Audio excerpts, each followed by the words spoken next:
Hello दोस्तों, एक बार फिर से आप सभी का स्वागत है हमारे YouTube चैनल पर। दोस्तों, हमारे चैनल पर आपको लेटेस्ट मूवीज और वेब सीरीज के एक्सप्लेनेशन की वीडियोस मिलती रहती है। तो अगर आपको इस तरह की वीडियोस देखना पसंद है तो हमारे चैनल को सब्सक्राइब करके बेल आइकन पर प्रेस करके ऑल पर जरूर क्लिक करें। तो चलिए वीडियो शुरू करते हैं। दोस्तों, मूवी की शुरुआत के अंदर हमें ये दिखाया जाता है कि एक औरत होती है जो कि इधर से उधर भाग रही होती है, वो भी गन्ने के खेत में। और दोस्तों, फिर वे सडन एक जगह पर आकर रुक जाती है और दोस्तों वे औरत प्रेग्नेंट होती है। फिर उस औरत को एक बच्चा चाकू देता है, लेकिन दोस्तों वे औरत उस चाकू को लेने से मना कर देती है। लेकिन दोस्तों वहां पर ऐसा लगता है कि उस औरत को कोई जबरदस्ती ही चाकू पकड़वा रहा होता है और उसके बच्चे को मारने की कोशिश कर रहा होता है और वो अपने पेट पर एक कट भी मारती है। फिर अगले सीन के अंदर हमें साक्षी और हेमंत को दिखाया जाता है जो कि एक कपल होता है। और दोस्तों यहाँ पर हमें ये पता चलता है कि साक्षी अक्सर अनाथालय आती रहती है क्योंकि उसे बच्चों से काफी ज्यादा लगाव होता है। दोस्तों, साक्षी प्रेग्नेंट होती है और साक्षी और हेमंत का एक ड्राइवर होता है जिसका नाम होता है कजला। और दोस्तों कजला साक्षी को एक गिफ्ट देता है उसके होने वाले बच्चे के लिए।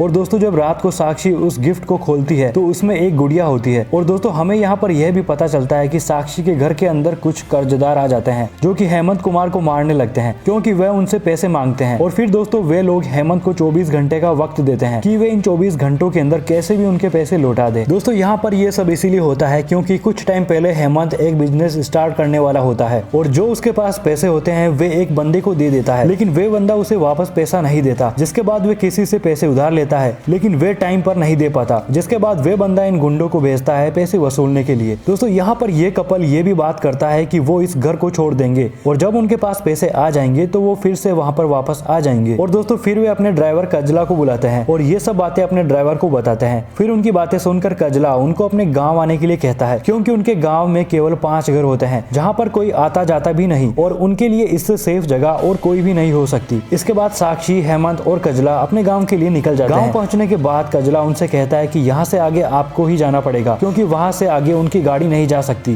क्योंकि चारों तरफ गन्ने के खेत होते हैं। फिर कजला उन्हें रास्ता दिखा देता है कि आप इस रास्ते से जाइए। और दोस्तों जैसे ही साक्षी और हेमंत आगे बढ़ते हैं तो आगे चलकर वे एक जगह के सेंटर में आकर रुक जाते हैं जहाँ पर बिजुका लगा होता है जो कि अक्सर खेतों में लगा हुआ होता है। दोस्तों वहाँ पर इनको कुछ भी समझ नहीं आता कि इनको आखिर किस रास्ते पर जाना चाहिए क्योंकि दोस्तों यहाँ पर एक ही नहीं बल्कि कई सारे रास्ते होते हैं। और फिर साक्षी हेमंत को कहती है कि हमें इस रास्ते जाना चाहिए, लेकिन दोस्तों साक्षी प्रेग्नेंट होती है और काफी ज्यादा थक भी जाती है, इसीलिए फिर वहां से आगे हेमंत ही जाता है। और फिर दोस्तों काफी ज्यादा रात हो जाती है और हेमंत वापस नहीं आता है। इसके बाद दोस्तों फिर आगे उसी रास्ते पर साक्षी जाती है। तो फिर आगे जाते जाते साक्षी को एक घर दिख जाता है जिसके अंदर कजला की वाइफ और हेमंत होता है। और फिर हेमंत को देखकर साक्षी हेमंत के गले लग जाती है। और दोस्तों यहाँ पर कजला की वाइफ का नाम बन्नो देवी होता है। और दोस्तों जब वे खाना खाता है तो साक्षी बन्नो देवी को उनके इस घर के बारे में पूछती है। तो फिर बन्नो देवी उनसे कहती है कि ये घर उसके देवर का है जो अब इस दुनिया में नहीं है, उनके लिए ही उन्होंने इस घर को खोला है। और जब कजला और उसकी वाइफ बन्नो देवी उस घर से चले जाते हैं तो फिर साक्षी और हेमंत के बीच में कुछ बातें होती है। वे लोग ये बात करते हैं कि इस गांव के अंदर पति पहले खाना खाता है और उसके बाद में पत्नी, लेकिन साक्षी का ये मानना होता है कि पति पत्नी को हमेशा साथ ही खाना चाहिए। सुबह होती है तो फिर वहां पर बन्नो देवी आती है जो हेमंत के जख्मों पर देसी लेप लगाती है क्योंकि हेमंत को उन गुंडों ने काफी मारा पीटा था। फिर जब कजला आता है तो उसके साथ हेमंत खेत देखने के लिए चला जाता है और वहीं पर बन्नो देवी साक्षी को ये पूछती है कि रात कैसी रही। साक्षी कहती है कि काफी अजीब क्योंकि उसके लिए ये एक नई जगह है। तो फिर वहां से साक्षी उस घर के पीछे वाले कमरे में चली जाती है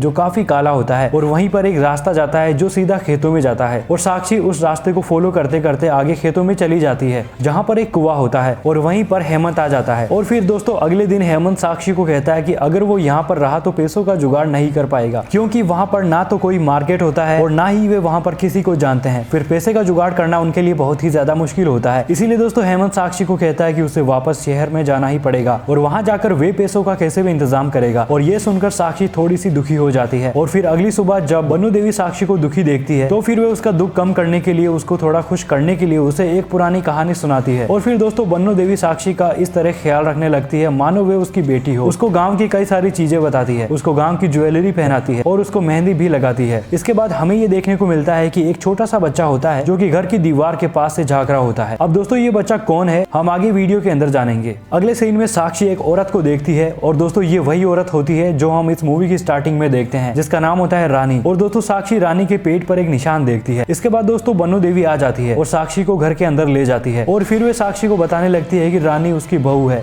जो कि 8 महीने की प्रेग्नेंट थी, लेकिन रात में खेतों के अंदर चली जाती है और पता नहीं वहाँ पर उसके साथ क्या होता है जो उनको वहाँ पर पड़ी हुई मिलती है और उसका बच्चा भी पेट के अंदर मर जाता है। इसके बाद वह उसके बच्चे को पेट से निकालती है और इसके बाद से ही रानी उससे बात करना बंद कर देती है। अगले सीन में वह अपने घर चली जाती है और दोस्तों तभी वहाँ पर एक बच्चा आता है और गेट की कुंडी को जोर जोर से बजाने लगता है। और अब जैसा कि मैंने आपको पहले ही बताया है कि साक्षी को बच्चों से पहले ही बहुत ज्यादा लगाव होता है और फिर वो उस बच्चे के पास चली जाती है और उस बच्चे को पूछने लगती है कि तुम कौन हो वगैरह वगैरह। लेकिन इसी बीच एक बच्चा वहाँ पर और आ जाता है और दरवाजे की कुंडी को बजाने लगता है। तभी साक्षी उसकी तरफ जाती है, लेकिन दोस्तों उसके बाद फिर एक और बच्चा वहाँ पर आ जाता है जो थोड़ा छोटा होता है। वे जाता है और वे भी किसी दरवाजे की कुंडी को बजाने लगता है। साक्षी को समझ नहीं आता कि यहाँ पर हो क्या रहा है, यहाँ पर आखिर इतने सारे बच्चे कहाँ से आ गए। और दोस्तों फिर वे बच्चे घर के पीछे चले जाते हैं और दोस्तों जब साक्षी भी उनके पीछे जाने लगती है तो वहाँ पर एकदम से बन्नो देवी आ जाती है और साक्षी को घर के अंदर ले जाती है। और जब साक्षी उसे बताती है कि यहाँ पर कुछ बच्चे थे, कहाँ गए, वहाँ पर बन्नो देवी साक्षी को बहुत कुछ सुना देती है, तुम उन बच्चों से एकदम दूर रहना। और दोस्तों रात को साक्षी ये देखती है कि बन्नो देवी सोई नहीं है। दोस्तों फिर अगली सुबह वे बच्चे फिर से आ जाते हैं और साक्षी की ओर देखने लगते हैं। तभी साक्षी उनके पीछे जाने लगती है और साक्षी फिर एक टेप रिकॉर्डर को देखती है और उसे ले लेती है। लेकिन तभी वहाँ पर बन्नो देवी आ जाती है और उस टेप रिकॉर्डर को खेतों में फेंक देती है और फिर से साक्षी को सुनाने लगती है कि मैंने कहा था ना तुम उन बच्चों से दूर रहना। उसी रात फिर हेमंत भी वहाँ पर आ जाता है और साक्षी हेमंत को बताने लगती है कि वहाँ पर कुछ गड़बड़ लग रही है, उसे कुछ भी ठीक नहीं लग रहा।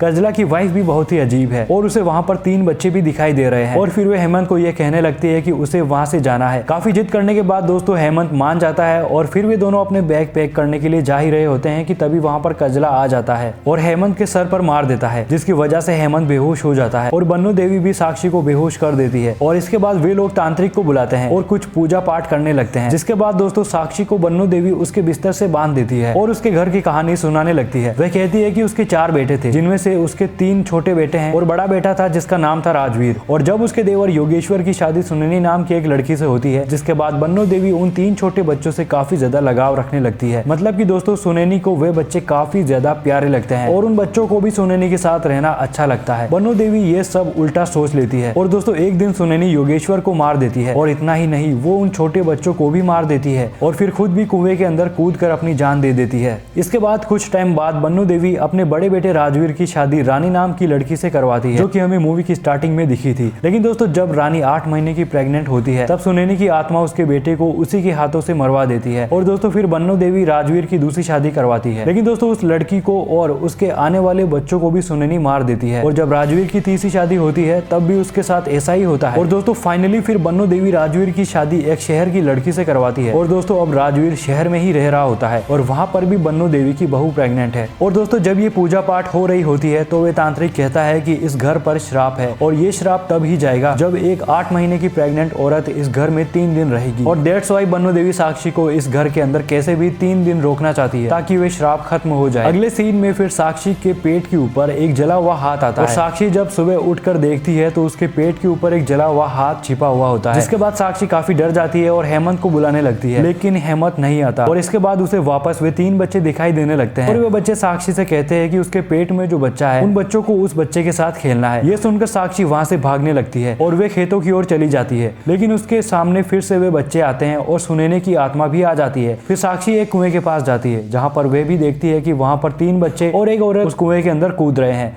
और वे और कोई नहीं बल्कि वे 3 बच्चे होते हैं जो कि बार बार साक्षी को नजर आते हैं और साथ में सुनैनी की आत्मा भी होती है। तो फिर से साक्षी उस घर के अंदर चली जाती है और उस घर की छत से उस बिजुका को देखने लगती है जो कि हमें स्टार्टिंग में दिखाई दिया था, ताकि वे उसकी मदद से सही रास्ते की ओर जा सके। और दोस्तों जैसे ही साक्षी वापस जाती है तो फिर से सारे रास्ते की ओर जाने लगती है ताकि उसको उसका सही रास्ता मिल जाए, लेकिन घूम फिर कर साक्षी एक ही रास्ते पर वापस आ जाती है। इसके बाद साक्षी को जब बन्नो देवी की आवाज सुनाई देती है तो फिर वे उसके घर की तरफ जाती है और कमरे में जाकर छुप जाती है। लेकिन दोस्तों तभी वहां पर कजला और बन्नो देवी उस पर केरोसिन डाल देते हैं, जिसकी वजह से वे जलने लगती है। और दोस्तों ये सब साक्षी का इल्यूजन होता है, ऐसा उसके साथ कुछ भी नहीं होता है। अगले दिन दोस्तों साक्षी को फिर से वे सब कुछ चीजें दिखाई देने लगती है जो कि बन्नो देवी ने बताई थी, मतलब कि सुनैनी और वे बच्चे दिखने लगते हैं जो कि अक्सर लुका छिपी खेलते रहते हैं। और जब बन्नो देवी का देवर योगेश्वर सुनैनी को बहुत मारता है और समझाता है, तभी उस टाइम वो बच्चे सुनैनी को एक चाकू लाकर देते हैं ताकि वे अपनी रक्षा कर सके। लेकिन तभी एक्सीडेंटली योगेश्वर मर जाता है और बन्नो देवी को यह लगता है कि योगेश्वर को सुनैनी ने मारा है।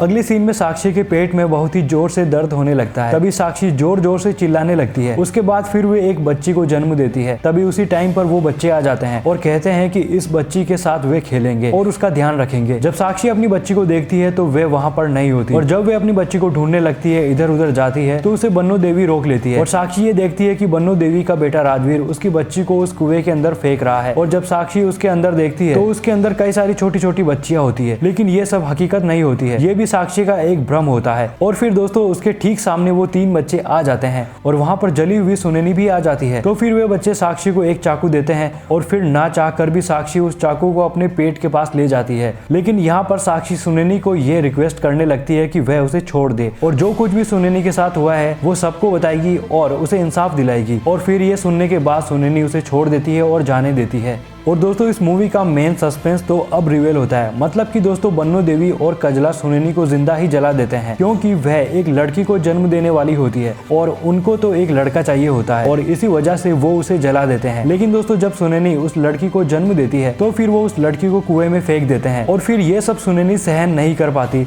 और वे भी उस कुएं के अंदर कूद जाती है और बन्नो देवी के वो 3 बेटे भी सुनैनी को बचाने के लिए उस कुएं में कूद जाते हैं। और यहाँ पर हमें ये भी पता चलता है कि राजवीर और कोई नहीं बल्कि साक्षी का हस्बैंड हेमंत ही है, जिसने ही अपनी पहली 2 पत्नियों को मारा था और वे रानी को भी मारना चाहता था, लेकिन उसने अपना मुंह नहीं खोला, इसलिए उसने उसको नहीं मारा। और दोस्तों फिर यहीं पर हेमंत चाकू लेकर साक्षी को मारने आता है, लेकिन दोस्तों इसी बीच वहां पर रानी आ जाती है और उन सबको मार देती है और फिर फाइनली साक्षी को अपना रास्ता मिल जाता है। मतलब कि दोस्तों वो 3 बच्चे साक्षी को रास्ता दिखा देते हैं। और दोस्तों एंड होते होते इस मूवी के अंदर एक बहुत ही बड़ा मैसेज होता है कन्या भ्रूण हत्या का, जो कि आज भी हो रही है। इसी के साथ दोस्तों ये मूवी यहीं पर एंड हो जाती है। दोस्तों अगर आपको वीडियो पसंद आई है तो वीडियो को लाइक शेयर जरूर कर दे और इसी तरह की और वीडियोस के लिए आप हमारे चैनल को सब्सक्राइब जरूर करें।